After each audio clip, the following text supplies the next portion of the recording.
In less than a month's time, Sri Lanka will host this year's Commonwealth Summit, despite persistent reports of serious human rights abuses and allegations of war crimes against its leaders. David Cameron and 50 other heads of state will attend the summit, known as CHOGM. Only the Canadian Prime Minister has pulled out in protest. David Cameron today met the Secretary-General of the Commonwealth, Kamala Sharma, to discuss the upcoming meeting. This programme has repeatedly asked for an interview with the Secretary-General about Sri Lanka's hosting of the CHOGM, but without success. So instead, earlier today, I spoke to a senior aide of Mr Sharma, Simon Jimson, outside his office at Marlborough House. Simon Jimson, normally we'd be talking to the Secretary-General by now. We've tried, I think, 6 times in the last 2 years and never got him. Why is he not talking to us? The Secretary-General is very, very prepared to talk to you. We're still trying to work out, obviously, a time which suits you and suits us. Time's running out. Time's running out, but he's very willing to talk to you.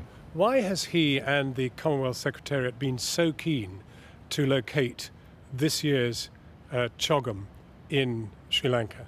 It's not really a matter of the Secretary-General's enthusiasm for a particular venue. It's what the heads of government decide as to where they want to have their summit. Sri Lanka is now posting, according to both Human Rights Watch and Amnesty International, the largest number of disappearances of any civil state anywhere in the world. 12,000 since the Civil War ended, and they are continuing today.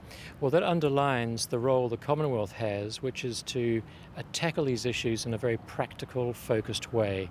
And what we've been doing is working on issues such as disappearances, working on issues such as the reconciliation plan. We've agreed an action plan where we're going to help the national effort by Sri Lanka to tackle its reconciliation requirements. And secondly, the first ever national inquiry into torture and mistreatment by state forces. It hardly is progress to offer a stage and a blessing to a president accused of the most serious war crimes, of the killing of at least 40,000 of his own people in the closing moments of the Civil War. You're offering him a stage in which he'll be seen shaking the hands of 50 heads of state or heads of government from across the world. That's surely not clever.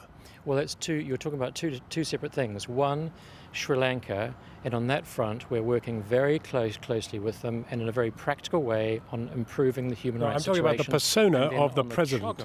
And then on the Commonwealth Heads of Government Summit, that is something where the Commonwealth collectively has decided to meet there, and where our focus is on how can you lift the interests of all Commonwealth countries collectively. It's a courageous endeavour, but the truth is the Commonwealth is not exactly that kind of an organisation that can single-handedly pull a country which is in violation of human rights, of good governance, and indeed of democracy. And here you are with those 3 issues as the core values of the Commonwealth. What you'd have to say is, have we made better progress, the Commonwealth, than any other international organisation? The answer is yes, we have. You've made progress, surely, in allowing him to strut the stage, be seen with the Queen when he came here, be seen with these other heads of government, and give him a kind of approval which suggests that he's made good. He hasn't. He is a suspected war criminal. Well, again, that's a perspective that's taken by you, and you're perfectly at liberty to have that view. I'm hardly alone. The United Nations also sees it in that light. Absolutely, and our perspective is,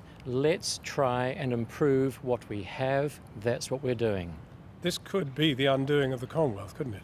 I think that's a bit extreme. I think the Commonwealth's way is not to undo itself. It's been going for over 60 years precisely because when it sees a country that is in need of help, it doesn't wag the finger, it offers the helping hand. It's never, ever done this. It's never staged a meeting in a country where the head of state is suspected of war crimes.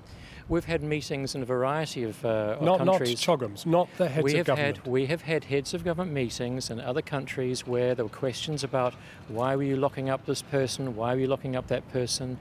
We've had meetings in other Commonwealth countries where there have been questions raised about the head, the CHOGM host, or where there have been questions about the country. Absolutely. Every single Commonwealth country has got something that needs assistance and lifting, and that's what we're working on. The Commonwealth works with all 53 to lift them.